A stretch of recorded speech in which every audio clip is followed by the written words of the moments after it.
अस्सलाम वालेकुम। Controversy today के साथ आपकी खिदमत में हाज़िर हैं। जैसा कि आपको मालूम कि अब तक की अहम खबरें और इन खबरों पे हमारे तबसरा निगारों की राय।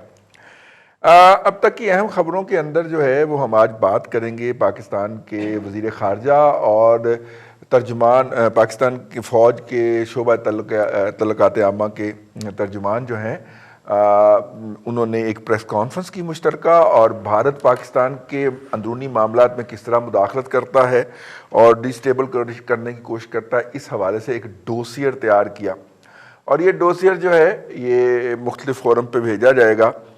इसके हवाले से उन्होंने गुफ्तगू की। साथ में ये डोसियर उस अहम वक्त में पेश किया गया है जब LOC के ऊपर बहुत ज़्यादा क्रॉस फायरिंग हो रही है और भारत की तरफ से भी कैजुअलिटीज़ का दावा किया गया, पाकिस्तान की तरफ से भी किया गया, सिविलियंस को भी हिट किया गया। जबकि भारत की जो कैजुअलिटीज़ थी, जो रिपोर्ट हुई उनके मीडिया के ऊपर इनिशली जो मैंने सुनी, वो फ़ौजी कैजुअलिटीज़ थी। पाकिस्तान की जो कैजुअलिटीज़ थी वो सिविलियन कैजुअलिटीज़ ज़्यादा थी। आसान होता है ना, इसके ऊपर एहतजाज भी किया है पाकिस्तान ने। लेकिन ये डोसियर जो है इसकी क्या अहमियत है, पहले प्रेस कॉन्फ्रेंस की गई, उसके बाद फिर कहाँ कहाँ पेश किया जाएगा, इसके ऊपर बात करेंगे, अपने तबसरा निगारों से राय लेंगे। गिलगित बल्तिस्तान पाकिस्तान का 5वां इंतज़ामी यूनिट है और आइनी तौर पे वो उस नहीं है, लेकिन इंतज़ामी तौर पे 5वां यूनिट है। वहाँ पे इलेक्शन हुए हैं और PTI ने भारी अक्सरियत से अब तक के नताज के मुताबिक 10 सीटें जीत ली हैं। पीपल्स पार्टी ने 3 जीती हैं और नून लीग 2 के ऊपर मार्का मारने में कामयाब रही है। 24 कुल सीटें हैं और ये तकरीबन 15 के नताज मैंने आपको बताए हैं। बाकी आज़ाद लोगों को गई हैं, 7 आज़ाद लोग जीते हैं। तो ज़ाहिर आज़ाद लोग जिनके साथ मिलेंगे वही हुकूमत बनाएंगे और बाकी 2 के साथ तो उनकी गिनती पूरी नहीं होगी। ज़ाहिर है कि अगर वो 3 के साथ भी मिलेंगे तो वो 10 बनेंगे, अगर 3 और 2 दोनों मिल गए और वो 7 उनके साथ मिले तो 12 बनेंगे और 24 के अवान के अंदर 12 की हुकूमत कायम नहीं हो सकती। ज़ाहिर 13 होंगे तो हुकूमत कायम होगी ना। तो इनमें से वो PTI के 10 के साथ मिल जाए तो 17 की एक मेजोरिटी की हुकूमत बन जाएगी। इन इलेक्शन और इनके नताइज के हवाले से भी आज बात करेंगे। पहले अपने मेहमानों का आपसे तारुफ करवाते चलें। लाहौर स्टूडियो में हमारे साथ मौजूद हैं मियाँ सैफुर रहमान साहब, सीनियर जर्नलिस्ट और एडिटर हैं दी न्यूज़ इंटरनेशनल के। बहुत शुक्रिया मियाँ साहब। बढ़िया ना। उनके साथ हमदम दरीना जनाब अरसलान रफ़ीक भट्टी साहब। भट्टी साहब जो हैं वो हमारे लाहौर ब्यूरो चीफ़ हैं और इस्लामाबाद से हमें ज्वाइन करेंगे जनाब मुमताज़ भट्टी साहब। मुमताज़ भट्टी साहब हमारे इस्लामाबाद ब्यूरो चीफ़ हैं और फ़ोन लाइन पे हमें ज्वाइन किया है ब्रिगेडियर सैयद गज़नफ़र साहब ने। ब्रिगेडियर साहब जो हैं दफ़ाई तजिया निगार हैं और आप इनको अक्सर प्रोग्रामों में देखते रहते हैं। लेकिन चूँकि भट्टी साहब जो हैं वो LOC के ऊपर बड़ी नज़र रखे हुए थे तो उनसे हम अपडेट ले लें ज़्यादा से ज़्यादा, जो ताज़ा से ताज़ा है अपडेट। भट्टी साहब, ये जो LOC पे हुआ है कुछ दिन पहले और फिर DG ISPR की प्रेस कॉन्फ्रेंस भी हुई, तो डोसियर भी तैयार करके हम पेश कर रहे हैं। पहले तो ये बताइए किन किन फोरम्स पे लेके जाएंगे और क्या LOC में उसके बाद भी कोई शरारत हुई है सर? देखिए रिजवान साहब, ये कोई 48 घंटे पहले एक अचानक जो है वो लहर शुरू हुई, बल्कि आप कह लें कि फ्राइडे से ये एक ताज़ा जो है झड़पों का सिलसिला शुरू हुआ जब भारत ने सिविलियन इलाकों को जो है वो निशाना बनाना शुरू किया और वहाँ पर पाकिस्तान के अंदर मुख्तलिफ जगहों जो पाकिस्तान अपना पाकिस्तान का जो आज़ाद कश्मीर है वहाँ पे मुख्तलिफ जगहों के ऊपर सिविलियन आबादी को निशाना बनाया गया, घरों को निशाना बनाया गया। हत्ता के जो जानवर थे, पालतू जानवर लोगों के घरों में पाल रखे थे, उनको जो है वो उन निशाना बनाया। इसमें सिविलियन जो है शहादतें हुई, जानवर जो है वो मारे गए और काफ़ी लोगों के घर जो है उनको निशाना बनाया गया। तो ये सारी सूरत हाल के पेश नज़र जवाब दिया गया पाक फौज की तरफ से और जवाब जो है चेक पोस्टों के ऊपर दिया गया। चेक पोस्टों को निशाना बनाया गया, इंडियन चेक पोस्टों को। ये सारी सूरत हाल जो है वो जारी है और जो है वो शिद्दत उतनी नहीं है अब, लेकिन दोनों तरफ से जवाब का सिलसिला जो है वो जारी है। इसमें भारतीय जो फौजी हैं उनकी भी हलाकतें हुई हैं और इसके ऊपर डोजियर के हवाले से देखें, पिछले कोई 6 महीने से कराची जो ब्लास्ट हुआ था रिजवान रजी साहब, जिसमें वो स्टॉक एक्सचेंज को टारगेट किया गया था, उससे कोई 1 महीना पहले से मुसलसल इंडिया ये क्लेम कर रहा था कि उन्होंने BLA और जो कौम प्रस्त इंतहा पसंद तंजीमें हैं पाकिस्तान के अंदर मुसल्लह जदोजहद कर रही, उनका एक इत्तेहाद करवाया है। और उस इत्तेहाद की ना सिर्फ ये कि वो तमाम वीडियोस उनका सोशल मीडिया जो है वो शेयर करता है, उनको बूस्ट लगता है, फैलाया जाता है वो प्रोपेगेंडा दुनिया भर में, ये सारे का सारा इंडिया, इसके बड़े सॉलिड एविडेंस पाकिस्तान के पास मौजूद थे। ये तंजीमें अगर आपको याद हो पिछले कुछ अरसे से बलूचिस्तान के अंदर भी कार्रवाइयां कर रही हैं, फौजी जवानों को भी निशाना बनाया गया, कार्रवाई जो है उनको टारगेट किया गया और मुख्तलिफ जगहों पे कार्रवाइयां की गई। और इसके ऊपर इसमें कुछ सिंध की एक आध तंजीम भी जो है जिसका पहले कभी इतना ज्यादा नाम नहीं सुना गया, वो भी शामिल कराई गई।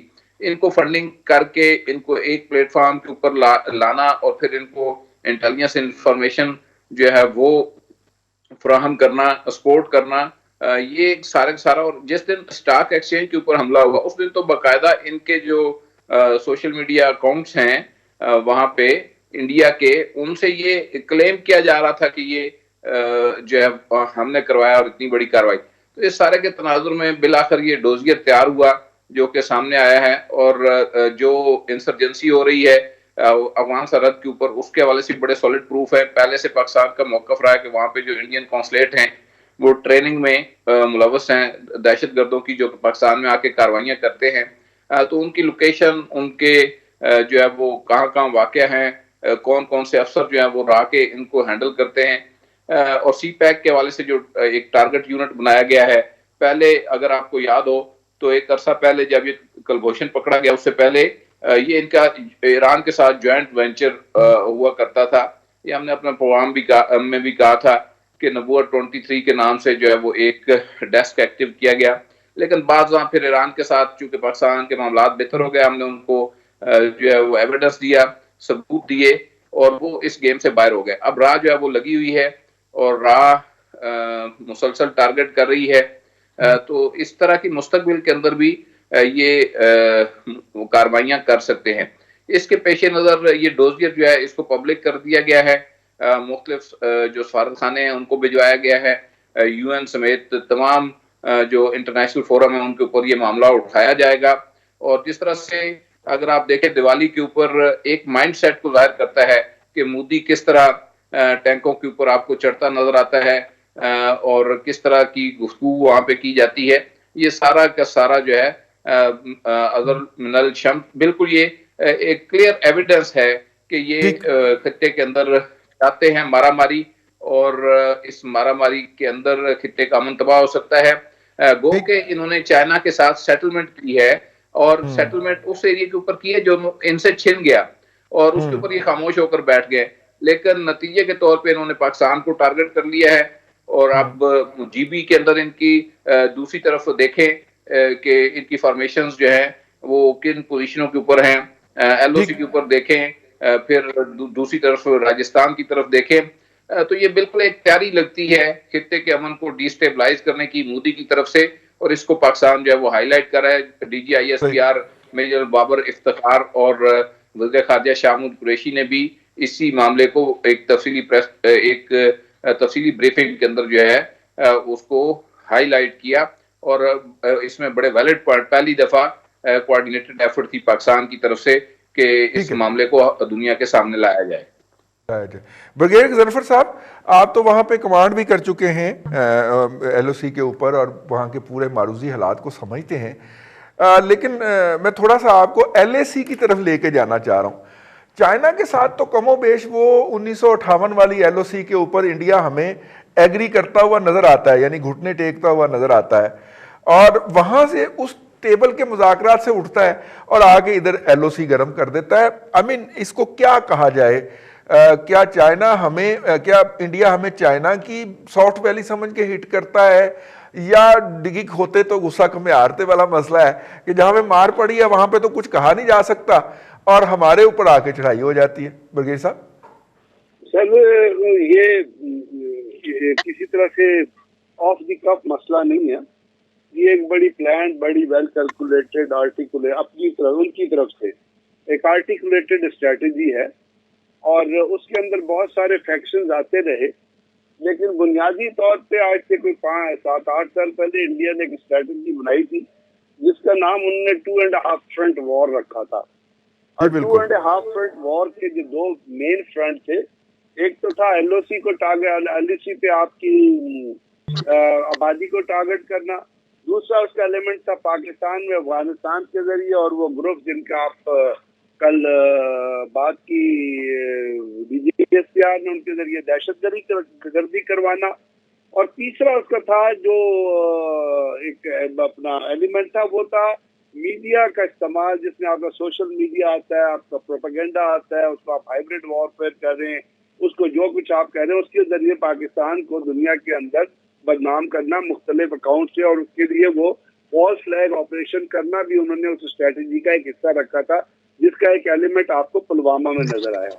और इसका सोल ऑब्जेक्टिव, अगर उस पेपर को कभी आप पढ़े तो उसका सोल ऑब्जेक्टिव जो था वो था कि पाकिस्तान को मिलिटरली और इकोनॉमिकली स्ट्रैंगुलेट करे।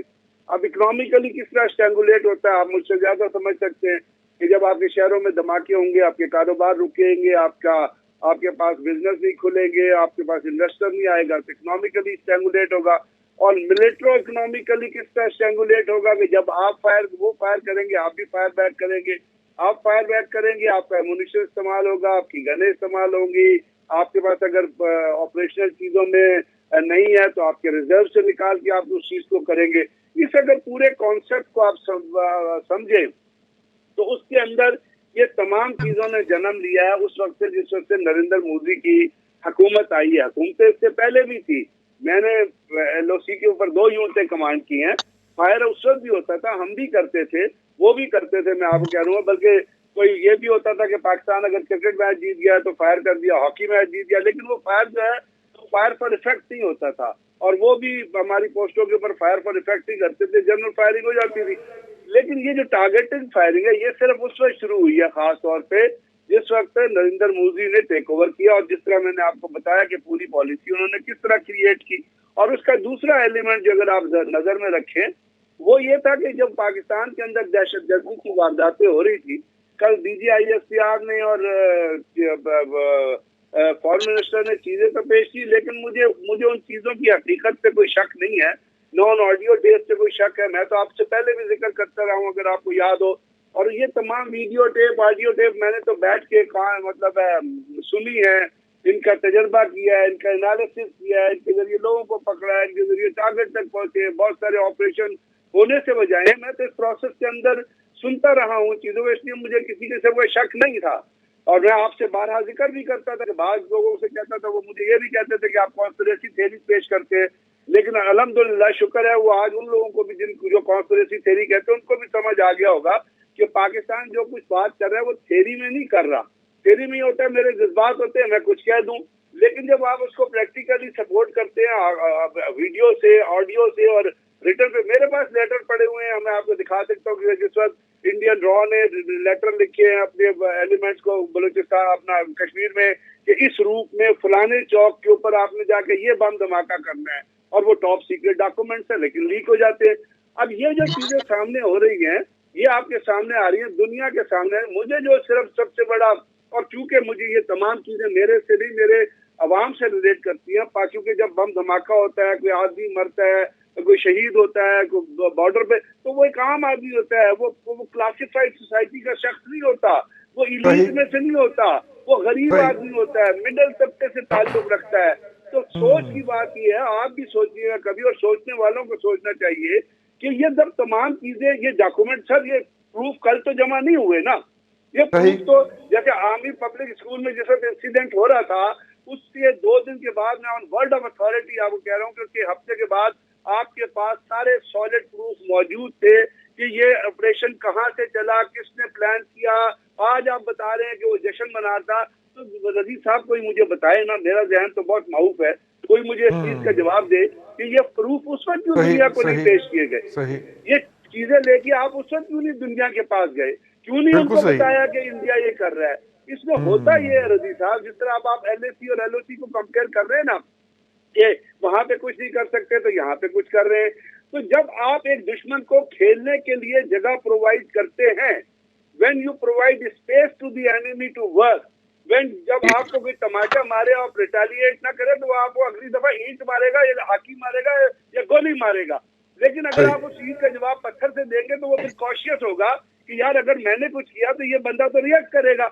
लेकिन सही। जब सर आपने रिएक्ट ही नहीं किया, आपने रिटेलिएट ही नहीं किया, आपने दुश्मन का नाम ही नहीं लिया, आपने दुश्मन को पहचाना नहीं, आप डरते रहे, आप लंबे लेटे रहे, आप पैसिव रहे, आप डिफेंसिव रहे, तो फिर तो आपने दुश्मन को एक ओपन फील्ड प्रोवाइड कर दिया ना। फिर उसने APL भी किया, फिर उसने एयरपोर्ट भी किया, फिर उसने पेशावर एयरबेस भी किया, उसने फैसल एयरबेस भी। हम डिफेंसिव पे उन चीजों को प्रोटेक्ट करते रहे।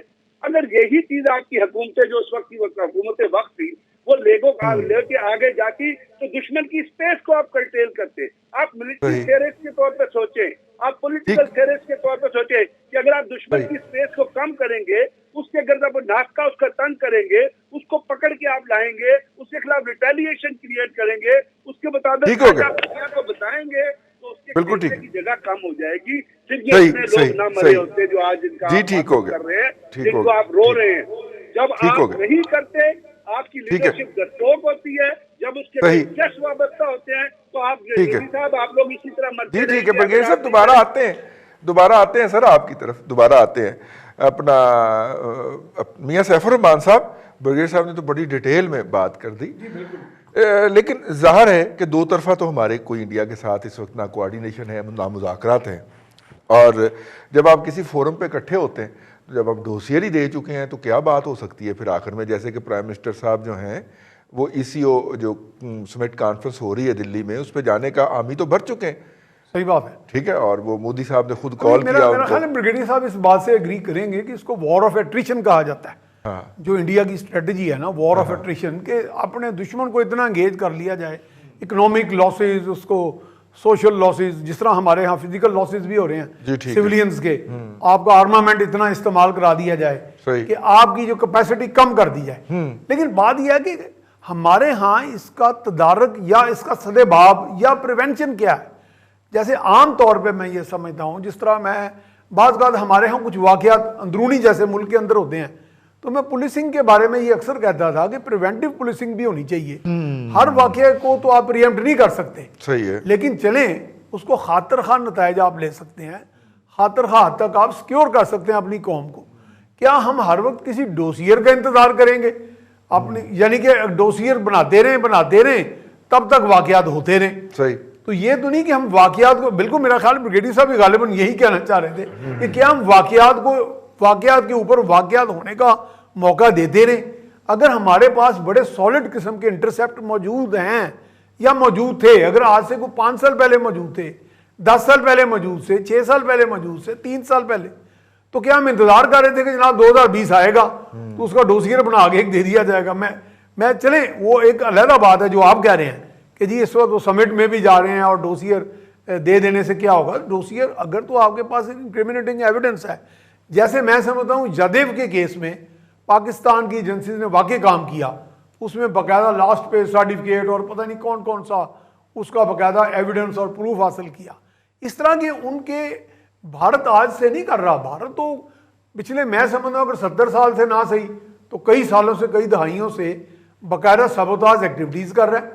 वॉर ऑफ एट्रिशन की कई स्ट्रेटजीज हैं, साइ वॉर वे में वो बहुत आगे हमसे, जिसमें वो दुनिया में इतना बड़ा प्रोपेगेंडा ऑफेंसिव पाकिस्तान स्पेसिफिक उसने लॉन्च किया हुआ है कि उसका हर झूठ भी सच लगता है। तो इसमें फिर हमारी, मेरा ख्याल है कि एक डोसियर दे देने से या अचानक 2020 के आ जाने के बाद है, मैं इसकी तारीफ करूंगा कि इस वक्त इंक्रिमिनेटिंग एविडेंस आया है। मुझे याद पड़ता है 2016 में मैं जब अक़वाम मुत्तहिदा जनरल असेंबली गया वहां कवरेज के लिए, तो अगले दिन हमारा ब्रेकफास्ट था, नवाज शरीफ साहब थे अगले दिन मौजूद थे, तो मैंने कहा जी आप ये डोसियर की बात कर रहे हैं, आपके पास इंक्रिमिनेटिंग एविडेंस है।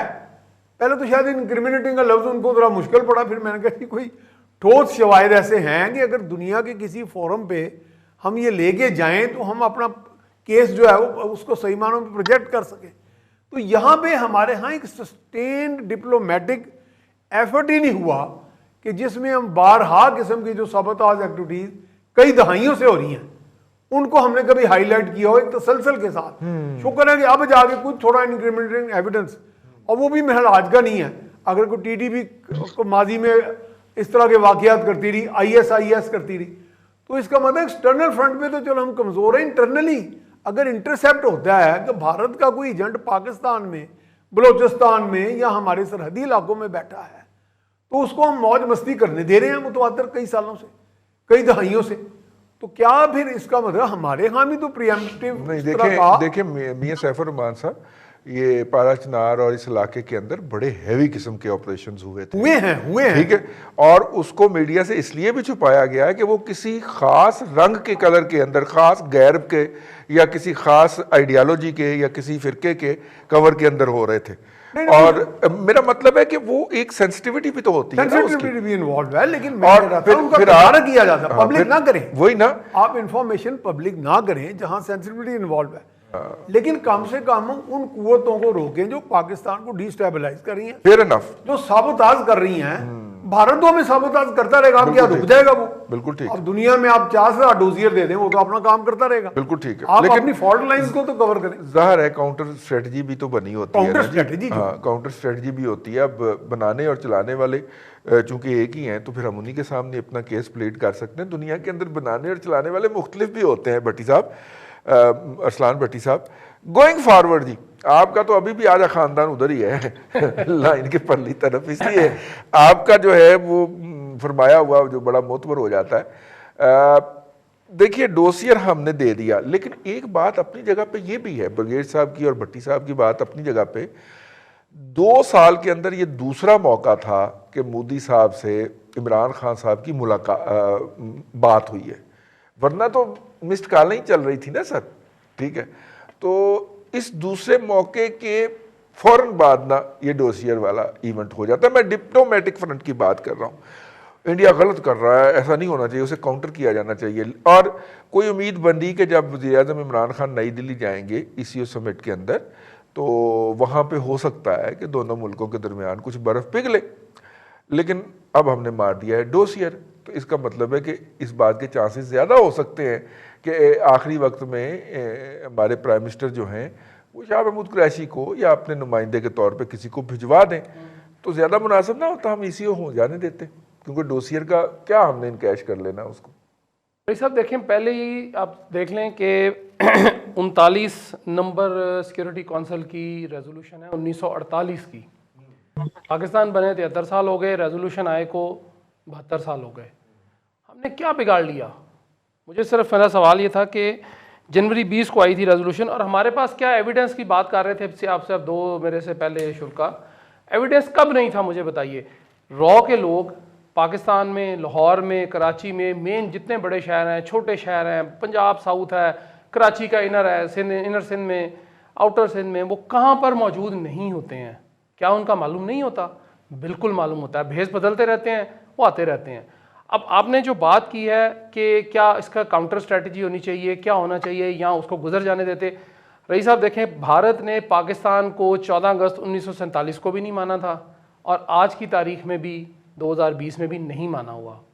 वो हर वो काम करता है जिससे पाकिस्तान के खिलाफ काम होता है, पाकिस्तान की अफवाज के खिलाफ काम करता है। हर तरह से उसकी कोशिश ये होती है कि पाकिस्तान को किसी भी तरह से नुकसान पहुंचाया जाए, चाहे वो डिप्लोमेटिक फ्रंट है, चाहे वो फौजी फ्रंट है, चाहे वो अवाम के जरिए कोशिश करता रहता है, उभारता रहता है। आप बलोचिस्तान में आप देख लें कि वो बलोचिस्तान लिबरेशन आर्मी जो है BLA क्या करती है। इन दैट केस कराची की एक पार्टी ने क्या किया हमारे साथ, सबूत मौजूद है कि उन्होंने पैसे लिए हैं वहां से, उनके अपने लोग बोल रहे हैं, हमारे में से कोई बंदा नहीं बोला। कब लिए उन्होंने? जब लिए, जब एक दौर था, जब वो मुशर्रफ साहब की कैबिना में थे या नहीं थे, जब थे, पैसे लिए थे, अच्छा, आज भी उधर से भी पैसे ले रहे थे, जो भी थे। बात अच्छा। ये है रईस साहब कि हमें भारत के साथ, हम जब तक अपने अंदर को ठीक नहीं करेंगे, हम भारत की आंख में आंख नहीं डाल सकते। वो उसी सूरत मुमकिन है। देखिए, फौजी हमारे जवान हैं, हमारे लिए कुर्बानियां दे रहे हैं। अभी जो 48 घंटे पहले जो अटैक हुआ है LOC पे, उसमें 12 फौजी भारत के मरे हैं। हमारा सिर्फ 1 फौजी जवान शहीद हुआ है, 4 सिविलियन शहीद हुए हैं।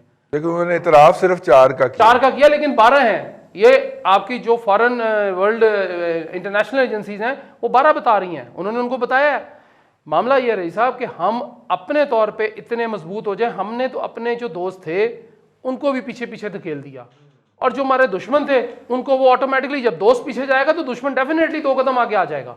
ये तो नेचुरल बात है ना, नेचुरल फिनोमेना है, इसमें गिला किससे करेंगे। आपने जो बात की है कि जी उसका हम डोजियर के बात कर रहे थे ईसीओ समिट से, देखें रही साहब हमें ये मालूम है कि ईसीओ समिट के अंदर भी हमारा कुछ बनने वाला नहीं है, ये इस चीज़ का इशारा है। मैं अभी नहीं कह रहा, लेकिन ये मैं प्रीएम्प्ट कर रहा हूँ, हो सकता है मैं टोटली गलत हूँ, 100% गलत हूँ, लेकिन हमें उसमें कुछ मिलने वाला नहीं है। ठीक, तो इसलिए हमने उसको कहा है जी कि हमारा सपोर्टर कौन होगा वहाँ पे, मेरे ख्याल चाइना होगा, यहाँ अगर टर्की आता है तो टर्की हो जाएगा, या कोई और 1-2 ममालिक हो जाएंगे। और अगर हमने चाइनीज प्रोजेक्ट्स के ऊपर क्रिटिसिज्म जारी रखा इस हवाले से कि गुज़िश्ता हुकूमत की जो लोग हैं उन्होंने इन प्रोजेक्ट के अंदर माल बनाया और करप्शन किया है, तो शायद चाइना भी ना हो, जिस तरह हम अन्नेवाह लगे हुए हैं। और अब आज हमने जो है वो शाहिद खकान अब्बासी के ख़िलाफ़ इस हवाले से LNG डील के हवाले से फाइल कर दिया है। और मैं ये खबर आपको पहले बता चुका हूँ कि कतर ने भी अपने पैसे वापस मांग ले। प्रोग्राम में ब्रेक पे जा रहे हैं जी, प्रोग्राम में फ़िलहाल वक्फा।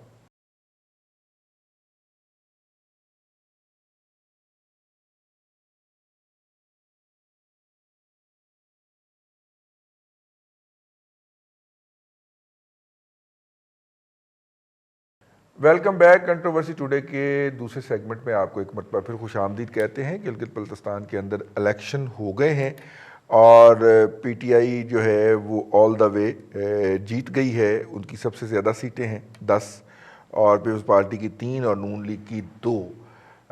इस हवाले से पीपल्स पार्टी ने पहले स्टांस लिया है और धांधली का इल्ज़ाम लगा के धरना देने का ऐलान कर दिया है। और जबकि PTI जो है वो उनका ज़ाहिर है मजाक उड़ा रही है। 2 सीटें नून लीग ने भी ली हैं, लेकिन नून लीग ने सिर्फ इसके रिजेक्शन को अभी तक ट्वीट और बयान तक महदूद रखा, इससे आगे वो नहीं बढ़ पाई। मुमताज़ भट्टी साहब जो हैं वो चूँकि इसके ऊपर नज़र रखे हुए थे, उनसे ही अपडेट ले लेते हैं। भट्टी साहब, ज़ाहिर है 7 आज़ाद हैं और 10 PTI हैं और ये 2/3 मेजॉरिटी से ज़्यादा वहाँ पे मेजॉरिटी बन जाती है और यही हुकूमत बनती हुई नज़र आ रही है। लेकिन वहाँ पे अगर पॉलिटिकल अपहीवल या मुजाहरे या एहतजाज या धरने का आगाज़ होता है तो ये शायद गिलगित बल्तिस्तान की तारीख में पहली मर्तबा होगा।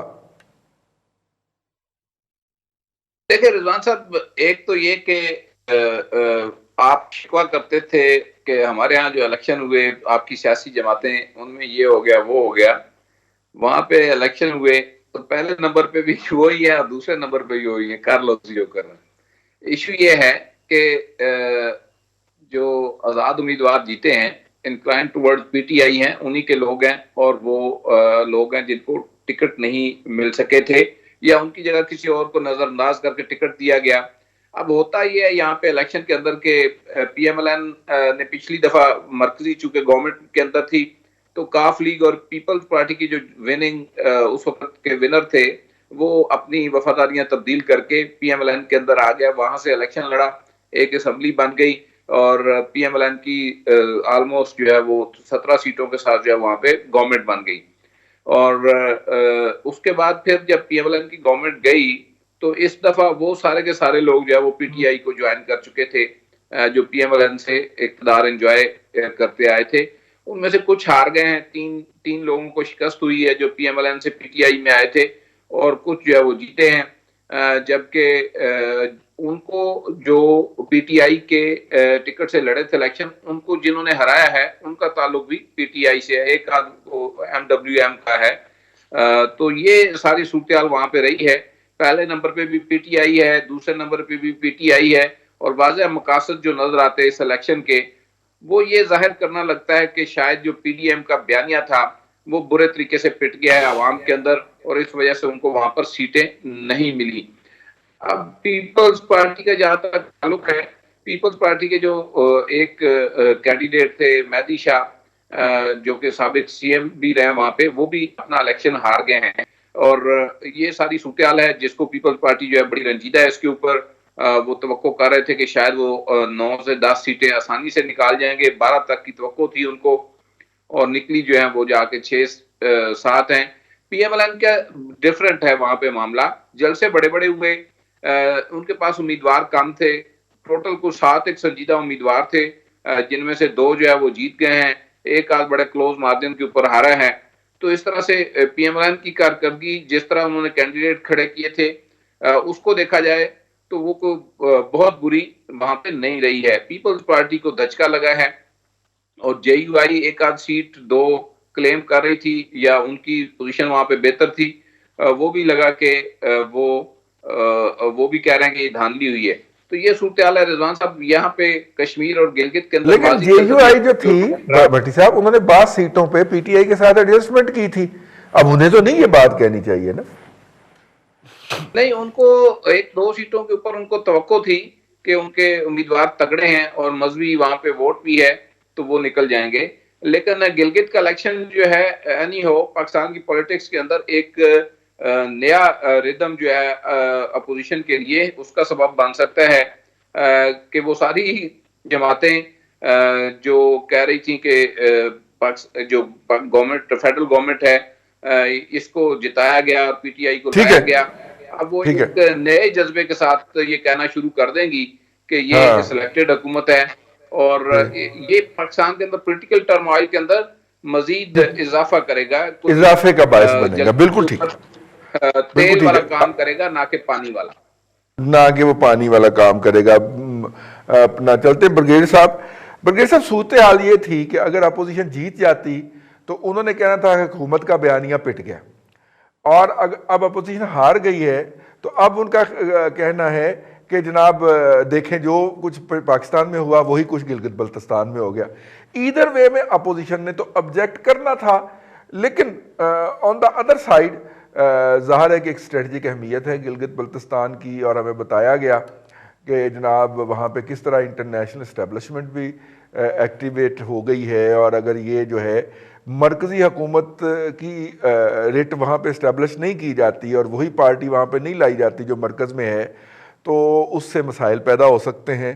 तो गिलगित बल्तिस्तान से सी पैक भी गुजरना है, उसकी भी एक अपनी अहमियत है, और कौन सी पैक गुजारना चाहता है और कौन रुकवाना चाहता है वो भी अपनी जगह पे हकीकत तो मौजूद है ना सर। तो ऐसी सूरत में ये इलेक्शन नताइज आपके ख्याल में कैसे देखे जाने चाहिए या इनका तजिया होना चाहिए? रही साहब, मैं क्योंकि वहाँ का बहुत लोगों को जानने का, रहने का, उनके साथ नौकरी करने का, उस इलाके को समझने का थोड़ा गालिबन प्रैक्टिकल तजुर्बा वहाँ रह के कुछ हासिल किया है। और उसमें एक चीज तो पहले मैं ये कहूँगा कि जो गिलगित बल्तिस्तान के लोग हैं, चाहे वो हुंजा के हों, चाहे वो नगर के हों, चाहे वो गिलगित के हों, चाहे वो खपलू के हों, उनके अपने अंदर एक सोच है अपने इलाके के हिसाब से। उनके लिए जो पाकिस्तान के अंदर जो बड़ी चीजें हो रही हैं या पाकिस्तान के अंदर जो कुछ हो रहा है, वो उसको ज्यादा कैरी फॉरवर्ड नहीं करते कि यहाँ पे क्या चीजें हो रही हैं, क्या चीजें नहीं हो रही हैं। इसलिए आप देखिए कि गालिबन पहला इलेक्शन है जिसमें जो सिटिंग गवर्नमेंट है उसको एब्सोल्यूट मेजॉरिटी नहीं मिली, बल्कि उनकी सीटें, आप जैसे आप फरमा रहे थे कि 10 सीटें हैं। हाँ, 2 ये है कि जो इंडिपेंडेंट कैंडिडेट जीते हैं उनमें से 4 को मैं जानता है वो अलाइंड है पीटीआई के साथ, तो लाइकली वो 4 पीटीआई को ज्वाइन करेंगे, और एक वहदतुल मुस्लिमीन है जिसका पीटीआई के साथ अलायंस था इलेक्शन का, तो साफ जाहिर है 15 सीटें बन जाएंगी। लेकिन वहां पे जो कुछ हुआ उसमें लोगों ने अब अपना जो वोट दिया उसमें बहुत सारे आपको इंडिपेंडेंट कैंडिडेट्स नजर आएंगे, और इंडिपेंडेंट कैंडिडेट का मतलब ये है कि वहाँ के उस इलाके के लोगों ने ना तो पीटीआई का नैरेटिव समझा, ना उन्होंने अपना मुस्लिम लीग की बात की, ना वो पीपल्स पार्टी की चीज को किसी तरह आगे चले, और वो पॉलिटिकल पार्टीज के साथ अटैच नहीं थे जो लोग रहे। अब इस सिनेरियो में अगर आप देखते हैं, पहले तो मुझे नहीं नजर आता कि वहाँ पे कोई सिलेक्शन के खिलाफ किसी भी किस्म का कोई धरना कामयाब हो सकेगा, किसी भी किस्म का कोई रिएक्शन कामयाब हो सकेगा, क्योंकि वहाँ के लोग बड़े एम्बिशियस हैं इस सिलसिले में कि वहाँ पे एक असेंबली बने, एक हुकूमत बने, उनका काम चले। वो लोग हैं जो आप देखिए पाकिस्तान के अंदर, एक सेकंड को सोचिएगा कि यहाँ की पॉलिटिकल पार्टीज ने या वैसे यहाँ के बहुत सारे सोच रखने वाले लोग, इंटेलेक्चुअल, लोग वो बहुत इलाके पे पाकिस्तान की वैधनियत के खिलाफ या पाकिस्तान की वननेस के खिलाफ भी बात करते नजर आएंगे। लेकिन गिलगित बल्तिस्तान के वो लोग जिन्होंने गिलगित बल्तिस्तान का इलाका खुद आजाद कराया था, वहां आज तक आपको बजाय इसके बावजूद इसके कि उन लोगों ने over a period of time काफी सफर किया है, वहाँ पाकिस्तान के खिलाफ या पाकिस्तान की स्टेट के खिलाफ आपको कोई शख्स बात करता नजर नहीं आएगा। बल्कि वो अपने जो दूसरी चीज ये है, वहाँ पे एक बड़ी कंसिडरेबल आप चीज करिए, लोग बहुत ज्यादा पॉलिटिकली के साथ साथ बहुत ज्यादा बिलीफ के हिसाब से भी अपने अपने बिलीफ से कमिटेड है। जैसे अगर आप उमदा में जाएंगे आपको इस्माइली मिलेंगे, दे आर कमिटेड। स्कर्दू में जाएंगे आपको एक बहुत बड़ा फैक्शन मिलेगा। इसी तरह गिलगित में जाएंगे, आप चलास में जाएंगे, तो ये जो बॉन्डेजेस वहाँ पे हैं, ये बॉन्डेजेस काम करते हैं इलेक्शन के दौरान। और उस बॉन्डेजेस में आप, मैं कहता हूँ कि पीटीआई की और पीपीपी की अगर बिलावल भुट्टो वहां ना भी जाते, इतनी कैंपेन ना भी करते, तो 3 से 4 सीटें उनकी निकल आनी थी।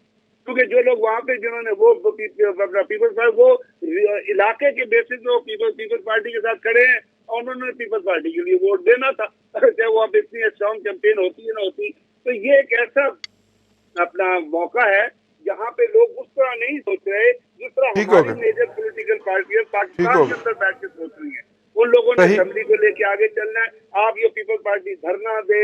वैसे तो ट्रंप ने जब कह दिया कि जी इलेक्शन अगर मैं जीत गया तो इलेक्शन ठीक है, ना हार गया तो इलेक्शन गलत है, तो वो साइकोलॉजी अमेरिका में है, तो सर पाकिस्तान में भी तो ये आएगी ना साइकोलॉजी। बिल्कुल ठीक है, मौजूद थी कि अगर मैं जीत गया तो इलेक्शन ठीक है, अगर मैं हार गया तो इलेक्शन में। इस दफा तो फौज ने भी इलेक्शन नहीं कराए, इस दफा तो वहाँ पे इलेक्शन कराने वाली जो मुस्लिम लीग नून के आपको पता ही हुकूमत थी, तो अगर वहाँ इलेक्शन गलत हुए हैं तो इसका मतलब है वहाँ के लोग जो है वो इन्वॉल्व थे।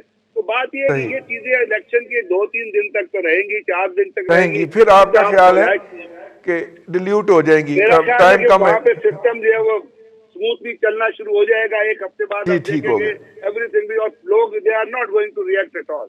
बिल्कुल ठीक है जी, क्योंकि उनके बिल्कुल ठीक है। जब जीते हुए कैंडिडेट की जब बॉन्डेज आएगी तो वहाँ पे मुझे नहीं लगता कि कोई ऐसे रिपरकशन आएगी जो ऐसे कुछ हो पाएगा। ठीक है ब्रिगेड साहब, आपकी बात आ गई। मियां सैफ रहमान साहब, वक्त कम है इसलिए मैंने ब्रिगेड साहब को टोका है। मैं सिर्फ 2-3 मिसकंसेप्ट्स पे बात करूंगा अभी, चूंकि ये सारा तस्करा हुआ कि जी सी पैक ने चूंकि वहां से गुजरना है गिलगित बल्तिस्तान से, तो अगर हुकूमत वक्त जो है यानी कि पीटीआई की मरकज की हुकूमत, अगर उन्हीं की लाइक माइंडेड हुकूमत वहाँ होगी या उन्हीं की होगी कोalition हुकूमत, तो एक बेहतर स्ट्रेटजी बनेगी। हालांकि मैं समझता हूँ कि नून लीग के बारे में तो ख़ास तौर पे चाइना में एक अच्छी राय पाई जाती है कि ये सी पैक के ओरिजिनेटर्स में भी आते हैं और सी पैक को प्रमोट करना चाहते हैं। मिसकंसेप्ट की बात कर रहा हूँ, आगे वो इस वक्त कोई गद्दार हो गए हैं तो वो गलत बात है।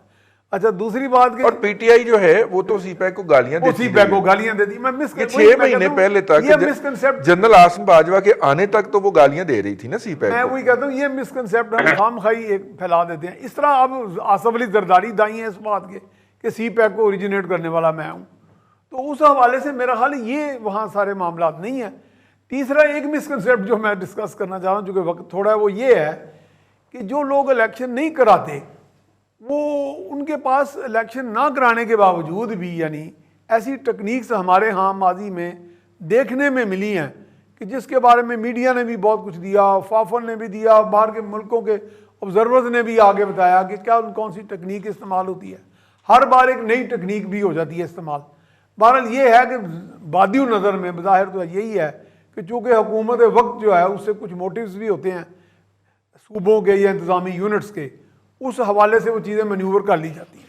तो ये अब धांधली वाली बात, अगर कोई मोमेंटम मुझे बनता नहीं इसमें दिखाई देता, क्योंकि लोग यही सोचेंगे कि ये तो पहले तैयार बैठे थे कि जी हम जीतेंगे नहीं तो धांधली का शोचा छोड़ेंगे। ठीक है, अब यानी ये सारी सूरत। बिल्कुल ठीक। अरसलान भट्टी साहब, आप समझते हैं कि ये वाला जो बयानिया है, ये जो धांधली वाला है, ये पीडीएम इसको इनकैश करेगी सेंट्रल लेवल के ऊपर के, मतलब के ज़ाहिर है वो बगैर साहब के बकौल ये बिल्कुल ही गलत बयानी भी हो सकती है, लेकिन जो उसकी मौजूदा मूवमेंट है और 21 को आगे जलसा आ रहा है, 18 को फिर उससे पहले चकदरा में भी PMLN अपना एक बहुत बड़ा शो करने जा रही है, फिर मौलाना फजल रहमान साहब भी करने जा रहे हैं 21 को, वहाँ पे वो बड़ा शो करेंगे, तो वो वहाँ पे इस पेट्रोल से आग बुझाने की कोशिश करेंगे। ये सब देखें, एक छोटी सी बात है, मुख्तसरन ये है कि जितने भी इंतज़ामी यूनिट्स हैं या आज़ाद कश्मीर है, ये हिस्ट्री रही है पाकिस्तान की कि जो मरकज़ में हुकूमत, चाहे वो 2 साल पुरानी भी हो या 2 साल बाद भी आई है, तो उसके साथ हमेशा जो है वो जो भी इंतज़ामी यूनिट्स होते हैं और आज़ाद कश्मीर समेत वहाँ पे हुकूमतें उसी जमात की बनती हैं, उसकी चाहे वहाँ पे ऑर्गेनाइजेशन है नहीं है। अब 2 माह पहले, बल्कि 2 हफ्ते पहले सिर्फ जो है PTI वहाँ पे पहुंची है, देखा जाए तो। बाकियों के ऑर्गेनाइजेशन ज़ाहिर है, पीपल्स पार्टी चूंकि पहले वज़ीर आला उनका था मेहदी शाह साहब, दूसरा वज़ीर आला पाकिस्तान मुस्लिम लीग नवाज का था, अब तीसरे वज़ीर आला बनने जाएंगे। अब उनकी तो ऑर्गेनाइजेशन ही नहीं थी, लेकिन ये एक नेचुरली वहाँ पे बात है कि वहाँ पे जो भी इंतज़ामी यूनिट हैं उनकी ये होती है। अब सीटों की बात अगर आप करें, और दूसरा जो आपने पेट्रोल वाली, उसका भी मैं आपको जवाब जल्दी से दे देता हूँ। देखिए, बात यह है कि अब एक बात है कि अब PDM को थोड़ा सा आगे चलना चाहिए। पाकिस्तान पीपल्स पार्टी कह रही है मैं धरना देंगे, वो सारा कुछ होगा। देखिए, बात यह है कि शवायद अगर तो हैं, सॉलिड शवायद आपके पास हैं, तो फिर तो आप करें। अगर नहीं है तो फिर इन धरनों का फ़ायदा नहीं होने जा रहा। इसमें पॉलिटिकल सैचुरेशन मज़ीद बढ़ जाएगी, नाराज़गियाँ पैदा हो जाएंगी, मज़ीद नाराज़गियाँ होंगी, मज़ीद मसाइल पैदा होंगे। वो हमारा मुल्क जिस स्टेज पे पहुँच चुका है पहले ही, बिल्कुल मुल्क स्टैटिक है जी। ट्रेन एक स्टेशन पर रुक गई है, उसके आगे से इंजन उतार लिया गया है, पीछे से गार्ड उतार लिया गया जिसने झंडी दिखानी थी। अब उसके अंदर मुसाफिर बैठे हैं, अब उन्हें समझ नहीं आ रही कि वो उस ट्रेन को धक्का लगाएं या उस ट्रेन को किसी और इंजन का इंतजार करके दें। अब वो चाहे CPAC का इंजन है या वो किसी और प्रोजेक्ट का इंजन है, वो लगेगा तो ये चलेगी। हम सिर्फ ये सोच रहे हैं कि जी हमारा वहाँ पे इंटरेस्ट क्या था, ये ख़त्म कर दें। वो भी पाकिस्तान का हिस्सा है, पाकिस्तान के हिस्से को अगर एक वो पार्टी जीत गई, मान लिया मैंने, मसला ये है जी कि 8 सीटें वो ले गए हैं या 10 सीटें ले गए हैं। जो आज़ाद, हमेशा आप देख लें कि पंजाब के अंदर पाकिस्तान मुस्लिम लीग नवाज सबसे बड़ी जमात थी, उसको किस तरह तब्दील कर दिया गया। तो आप किस तरह रईस साहब ये सोच रहे हैं कि जी वहाँ पे जो पाकिस्तान तहरीक इंसाफ है उसकी 8 या 7 सीटें या 9 सीटों को उसको आप हुकूमत नहीं बनाने देंगे? वो हुकूमत 100% बना देगी। पाकिस्तान पीपल्स पार्टी की 3 सीटें हैं, अच्छी बात है। नून लीग की 2 रह गई, पिछली दफ़ा हुकूमत में थे। उसी तरह जिस तरह काफली का हुआ था कि एक दफ़ा पूरी हुकूमत में थे, हर तरह से, फेडरल में भी, सूबाई भी, सारा कुछ इनके पास और 4 हुकूमतें थी उनके पास। लेकिन अगले जब इलेक्शन हुए तो वो कहीं भी नहीं नजर आए, बिल्कुल ही वाइट वॉश हो गया। इसी तरह पाकिस्तान पीपल्स पार्टी और मुस्लिम लीग नवाज, अब भी उनके पास टाइम है, वो इसको अब थोड़ा सा पीछे कर दें। जलसे जुलूसों से अब फायदा वहां पे नहीं होने वाला। उन लोगों की मर्जी है, उन्होंने अपने बंदे सेलेक्ट किए हैं, अगर उनको वो वारा नहीं खाएंगे तो वो चेंज कर लें, वो चेंज कर सकते हैं। ठीक है। आजाद जितने लोग वहां पे हुए हैं रईस साहब, उसमें से 4, जिस तरह ब्रिगेडियर साहब ने कहा, मेरी इतलात के मुताबिक वहां 5 लोग हैं जो पाकिस्तान तहरीके, उसमें से 2 ऐसे लोग थे जो हार चुके हैं वैसे, लेकिन 2 वो लोग थे जो वजीर थे वहां के, जो पाकिस्तान मुस्लिम लीग नवाज छोड़ के गए थे, वो हारे हैं। लेकिन 5 लोग उनके जीत भी गए हैं। अब 5 लोग ऐसे हैं जो पाकिस्तान तहरीक इंसाफ के साथ इलाक था उनका, या उन्होंने अंडरस्टैंडिंग की थी कि हम जीते तो आपके साथ आएंगे, अगर हम जीत गए तो वो जीत गए, अब वो इनके साथ आएंगे। 8 और 5, 9 अगर हैं उनकी सीटें, या 10 हैं या 8 हैं, जितनी भी हैं। देखें रईस साहब, 23 पे इलेक्शन हुआ है, 1 पे इलेक्शन नहीं हुआ।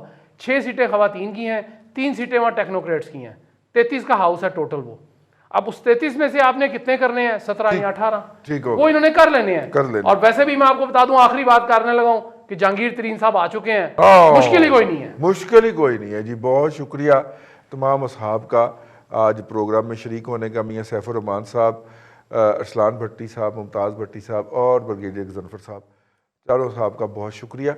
आज के प्रोग्राम से इतना ही, कल फिर आपसे मुलाकात होगी। अपना ख्याल रखिएगा। अल्लाह हाफिज़।